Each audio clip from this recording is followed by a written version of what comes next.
नमस्कार, मैं राकेश परमार और आप देख रहे हैं महत्वपूर्ण मुद्दा। मित्रों, महत्वपूर्ण मुद्दे में आज का मुद्दा एक ही है कि अब सही मायने में जेल से चलेगी सरकार, और क्यों है आम आदमी पार्टी के अंदर ही तकरार, और आम आदमी के कार्यकर्ता क्यों यह बात जानने के लिए है बेकरार कि कौन कौन है जेल जाने को तैयार। आज इन्हीं विषयों पर बातचीत होगा। आपको एक सूचित करना जरूरी नहीं है, आपको पता ही चल गया होगा कि अब अरविंद केजरीवाल न्यायिक हिरासत में है, मतलब अब सही मायनों में जेल है, तिहाड़ जेल में। देश दुनिया में सर्वाधिक नामजद जेल है दिल्ली का तिहाड़ जेल। इसके पहले वो प्रवर्तन निदेशालय की गिरफ्त में थे। उसे जेल नहीं कहा जाना चाहिए, जेल वो आज गए हैं। अब उन पर जेल मैनुअल लागू हो गया, मतलब 7 बजे, अभी 10 बज रहा, वो सो गए होंगे। उनको नींद आए न आए वो उनका प्रॉब्लम है, लेकिन जेल मैनुअल के मुताबिक शाम को 7 बजे उनको बैरक में जाना है सोने के लिए। सुबह 6:30 बजे जगना है, नित्य क्रिया के बाद नाश्ते के लिए। अरविंद केजरीवाल के अनुरोध पर कि मैं बहुत दिनों से राजसी जीवन जी रहा हूं, मुझे जेल के गंदे बिस्तरों पर नींद नहीं आएगी, मुझे अपने घर का बिस्तर, घर का भोजन और घर की व्यवस्था दी जाए। जेल अधिकारियों ने यह बात मान लिया है। अरविंद केजरीवाल को उनके घर का खाना, घर का बिस्तर और घर की व्यवस्था मुहैया कराई जाएगी। क्योंकि अरविंद केजरीवाल डायबिटीज के पेशेंट है, तो उनको एक डॉक्टर भी 24 घंटा उपलब्ध रहेगा उनकी इंसुलिन वगैरह नापने के लिए, देने के लिए, या किसी के लिए भी है। केजरीवाल के लिए कोई अलग बात नहीं है। आप भी अगर जेल जाते हैं और अगर आप किसी बीमारी से ग्रसित हैं तो वो सुविधा आपको मिलेगी। अरविंद केजरीवाल को कोई ऑफिशियली अलग से सुविधा नहीं दी जाएगी, लेकिन तिहाड़ जेल में जब उसके एक मंत्री को मसाज की सुविधा थी तो केजरीवाल को कितना तक मिलेगा यह हम सब समझ सकते हैं। खैर, आज का मुद्दा यह नहीं है। आज का मुद्दा है कि अब अरविंद केजरीवाल ने अपना पति धर्म का पालन किया और अपने पत्नी जीवन साथी के पग में आने वाले सारे कांटे को चुन चुन करके बाहर निकाल दिया। अरविंद केजरीवाल की गिरफ्तारी जब से हुई थी तब से 2 आश्चर्यजनक घटनाएं हो रही थी। पहला कि आम आदमी पार्टी का सदन के अंदर और सदन के बाहर अत्यंत तीखी प्रमुखता से और तार्किक रूप से बात रखने वाला उसका प्रवक्ता दिखाई नहीं दे रहा था। मैं बात राघव चड्ढा की कर रहा हूं।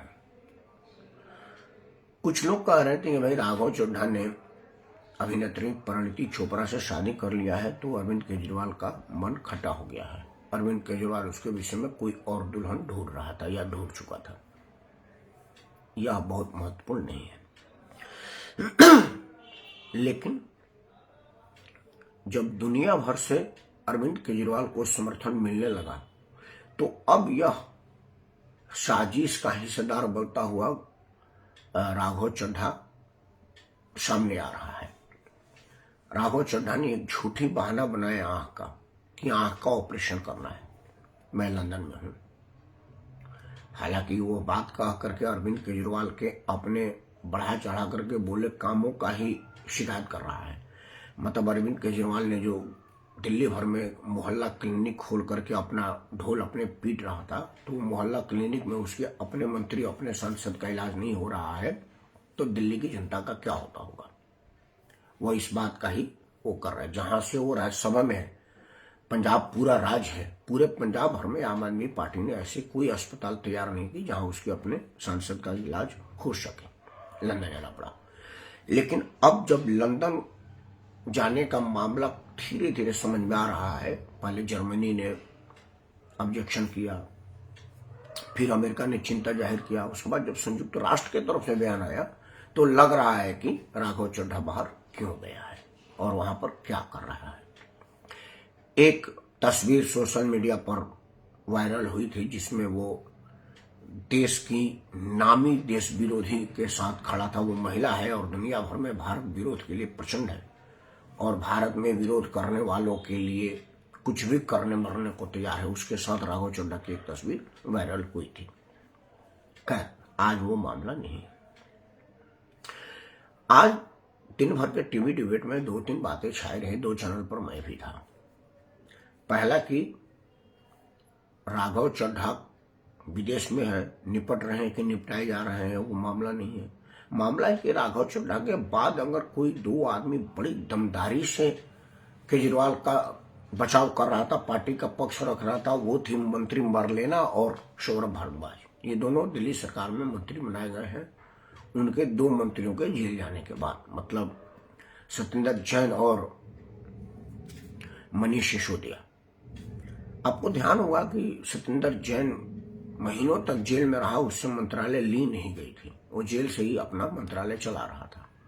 लेकिन मनीष सिसोदिया के जाने के बाद मजबूरी आ गई, तब जाकर के उनसे मंत्रालय लेकर के सौरभ और आतिशी में बांटा गया था।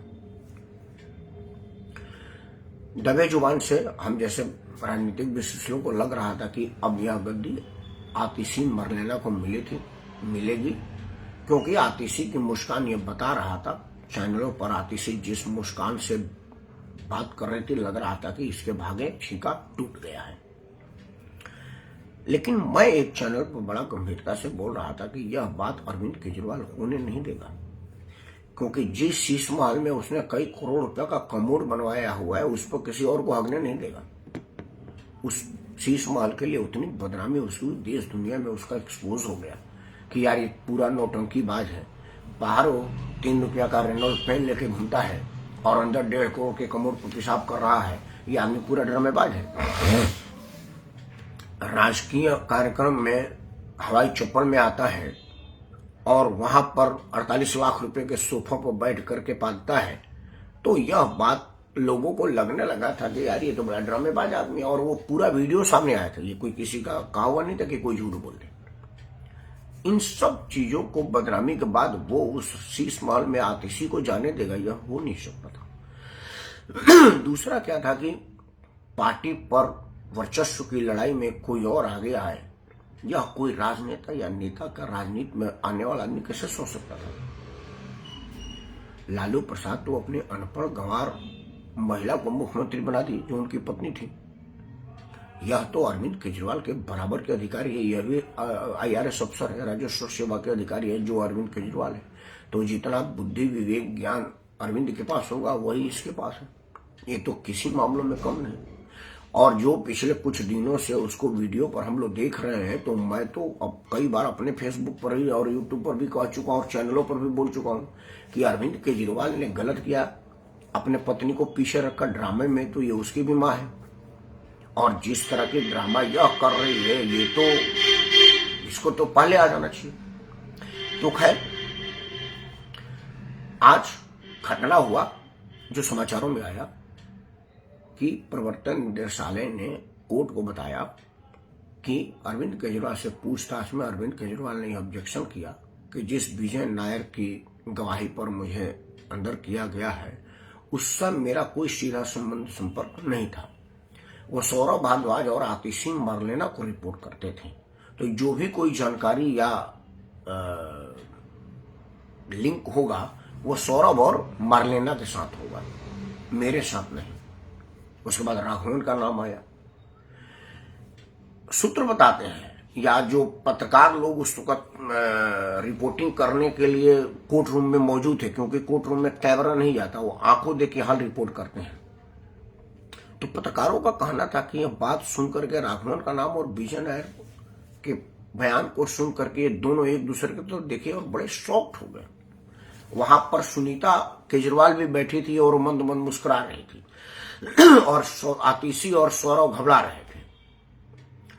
देखने वालों ने बताया कि उसमें लग गया था कि जो सुनीता और केजरीवाल की जेल के अंदर मतलब ईडी कस्टडी में जो मुलाकात हुई है, इसकी वही तैयार हुई थी कि बयान यह दिया जाएगा, क्योंकि सुनीता इस बयान के लिए पहले से तैयार थी। उसे कोई आश्चर्य नहीं हुआ। आश्चर्य में ये दोनों के दोनों पड़ गए।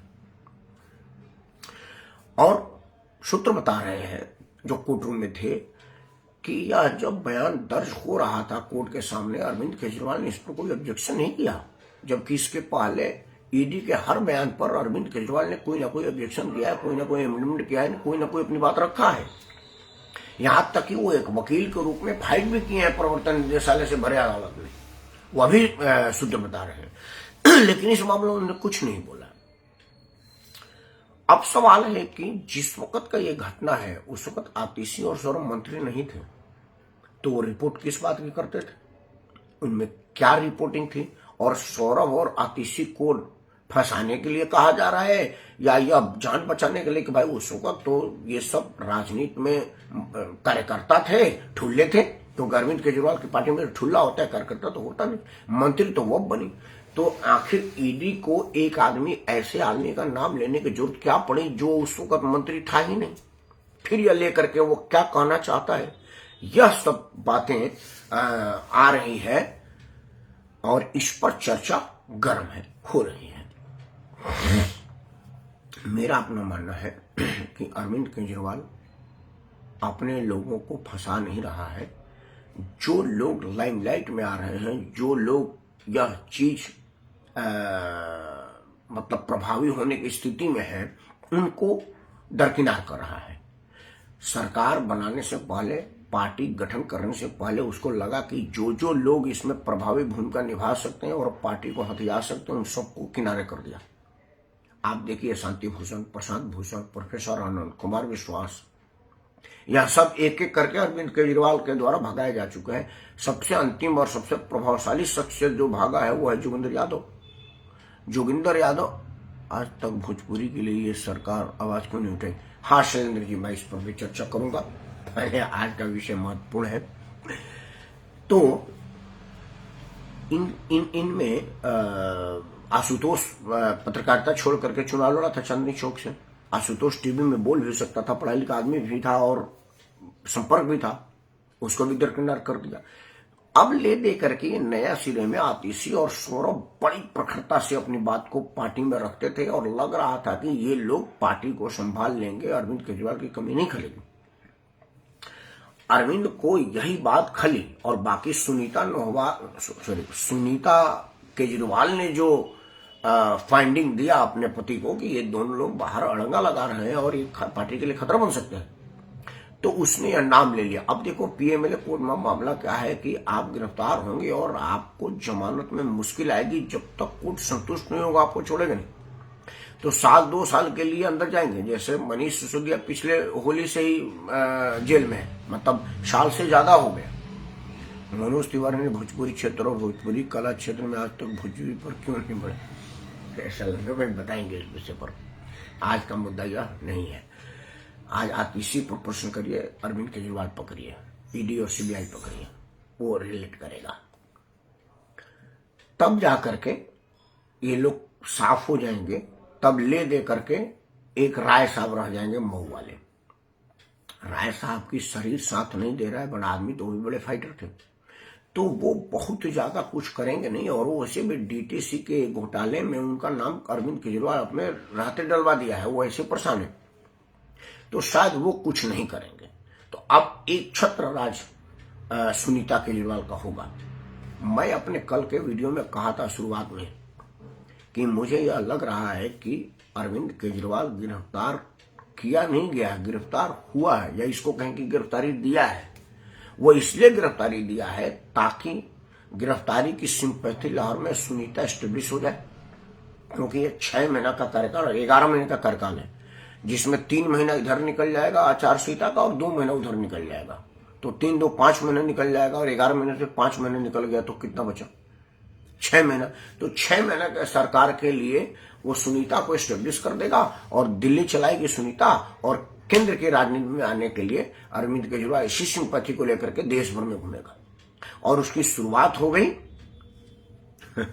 हाँ भाई, मैं भोजपुरी हूँ भाई, हमारी भाषा भोजपुरी है और हम बिल्कुल भोजपुरी बोलल पसंद करेले और भोजपुरी के उत्थान और भोजपुरी के सम्मान खातिर लागलो रहिले, आ लगबो करब, कोनो दिन नहीं है। ई चूंकि मामला अतनी बेरा ईडी पर होता तो चौका के बाद चौकी में ना कहल जाए, हसुआ के बिया में खुरपी के गीत न भाई, तो ये सब कहानी है और कोनो बात नहीं। हमारा भोजपुरी बोले में कहे में लजाए में कहीं कोनो लाज शर्म नहीं के। भोजपुरी में कौन बात का शर्म भाई? जेके फूटी करम वो करिश करम, और भोजपुरी में हम काहे करो शर्म भाई? हमारा बड़ा प्राउड बा कि हम भोजपुरियो बोले ले, हिंदियो बोले ले, अंग्रेजियो बोले ले, थोड़ा बहुत पंजाबी और हरियाणवी भी बोले ले दिल्ली में रहला के नाते। तो हम काहे पढ़ जाए, हम काहे परेशान हो के जरा हिंदी ना बोले आवत हो, अंग्रेजी ना बोले आवत हो के हमारा सब आवेला। तो हमारा कोनो शर्म नहीं है और नहीं शौक को झेझबा। धन्यवाद। तो दिक्कत क्या है कि अब अरविंद केजरीवाल ने केंद्र की राजनीति के लिए अपना मैनिफेस्टो रामलीला मैदान में एनडीए गठबंधन के उस महारैली में घोषित कर दिया। वही दिल्ली वाला मामला, हम फ्री देंगे और सारा सब विभाग दिखाना। यह सब देख करके ऐसा लग रहा है कि ईडी को अरविंद केजरीवाल ने सूत्र दिया कि सौरभ और मार्लेना को फंसाओ। अब आज जो मैं भी एक चैनल पर था तो जो आम आदमी पार्टी का प्रवक्ता था वो कह रहा था कि आज जो ईडी ने कहा है वो तो 6 महीना पहले ईडी के बयान में लिखा गया है। वो विजय नायर के द्वारा ही लिखा गया था कि हम उनके बयान तो आज को आया गया। यही बात असल में क्या होता है कि आम आदमी पार्टी वाले सारे सिर्फ झूठ बोलते हैं, कंफ्यूज करते हैं, लोगों को गुमराह करते हैं, सीधी बात नहीं करते। आज जो कोर्ट में स्टेटमेंट दिया ईडी ने, वो यह नहीं कहा कि जो हमने पूछताछ किया 6 महीने पहले आया था, उसने कहा कि अरविंद केजरीवाल से जब विजय नायर के संबंधों में और उसके बीच वार्तालाप की कड़ी जोड़ने में जब हमने बात किया, तब अरविंद केजरीवाल ने कहा कि अगर विजय नायर की गवाही पर ही कड़ी जोड़ने की बात कर रहे हैं तो वहां मेरा सीधा संबंध नहीं था, वो सौरभ भारद्वाज और आतिशी मरलेना का था। मतलब यह डेवलपमेंट अरविंद केजरीवाल के बयान के ऊपर हुआ है। जो ईडी ने पूछताछ में बयान का वो तो 1500-1600 पढ़ने का बयान होता, कई लोगों का नाम होगा, वो तो बाद में आएगा। आज जो खुलासा हुआ है वो अरविंद केजरीवाल के कहने पर हुआ है, दोनों बड़ा अंतर है। और टीवी पर यही बात हो रही है चूंकि लोग गुमराह कर रहे हैं और सिंपैथी लॉर ले रहे हैं, इस वजह से है। सच्चाई यह है कि आज अरविंद केजरीवाल ने इन दोनों को फंसा कर अपना रास्ता साफ कर दिया। वैसे जो लोग सांपों के विषय में जानते हैं वो अरविंद केजरीवाल को ही पहचानते हैं। नाग अपना ही अंडा निगल जाता है। ये जो नाग एक आध आपको दिख रहे हैं वो नाग है जो निगलने के क्रम में कुछ अंडे इधर उधर छटक जाते हैं और नाग की नजर नहीं पड़ती। इस नाग ने भी यही किया, जिंदा रहते सबको निगल लिया। ये 2 अंडे इधर उधर छटक गए थे, तो जब ये जेल में गया दिन भर इसके बाद समय था सोचने का, तो याद है कि अरे 2 अंडे तो बाहर ही रह गए। तो जब खुद नहीं निकल सका तो दूसरों को फील्डिंग करवा दिया कि भाई 2 नाग उधर भी घूम रहे हैं, वो भी हमारे ही अंडे हैं, इन्हें भी सत्यानाश करो, हमें तभी संतुष्टि मिलेगी। मित्रों, राजनीति में जब वैमनस्य की सोच होगी और अपना भला भला जगमाही की नीति होगी तो इसी तरह की ऊंच नीच होगी। लेकिन सक्षम जांच एजेंसी क्या करती है वो आगे आने वाला समय बताएगा। लेकिन एक बात जरूर है कि इस जांच से वह यह साबित करना चाहता है कि भाई पूरी की पूरी पार्टी को बर्बाद और परेशान करके केंद्र सरकार बदला ले रही है, जबकि ऐसा है नहीं। क्योंकि पूरी की पूरी पार्टी अगर किसी मामले में इन्वॉल्व होगी तो फंसेगी और यह बात जनता समझ रही है और मतदान के टाइम में यह बात अपने मतों के माध्यम से बताएगी। और तब तक हम इंतजार करेंगे कि जनता क्या फैसला करती है, क्योंकि जनता जनार्दन है। चाहे वो बहकावे में फैसला दे या किसी प्रलोभन में दे, उसके फैसले पर कोई प्रश्न नहीं, नतमस्तक प्रणाम करते हैं। और आप सबसे हाथ जोड़कर प्रार्थना करते हैं कि मतदान के टाइम में आप इन सब विषयों पर विचार करिए और इन सब को सोच करके तब ईवीएम का बटन दबाइएगा, तो ईवीएम जरूर हैक होगा जैसा विपक्षी कहते हैं, क्योंकि आप उचित ही फैसला करेंगे, विपक्ष चाहे उसको कुछ भी कहे। तब तक जय हिंद, वंदे मातरम और भारत माता की जय।